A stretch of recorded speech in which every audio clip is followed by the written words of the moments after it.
Utama BPJS Kesehatan Profesor Ali Gufron Mukti merespons keras pernyataan anggota DPR Zainul Munaisin dalam rapat bersama Komisi 9 DPR Rabu 11 Februari 2026. Ali bereaksi setelah Zainul menilai BPJS Kesehatan tidak proaktif mengantisipasi masalah penerimaan bantuan iuran atau PBI non-aktif yang sempat tidak bisa mengakses layanan kesehatan pada awal Februari 2 lalu.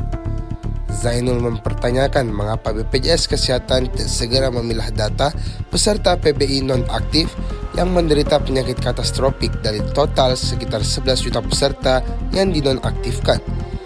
Zainul juga menyesalkan tidak adanya masukan dari BPJS Kesehatan kepada Menteri Sosial Saifullah Yusuf terkait adanya 120.000 pasien penyakit katastrofik di antara jutaan PBI yang dinonaktifkan.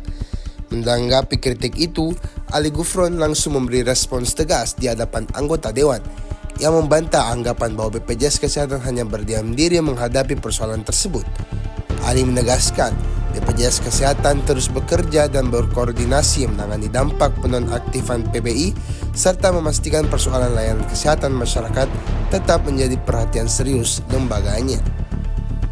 Download Tribun X sekarang, menghadirkan lokal menjadi Indonesia.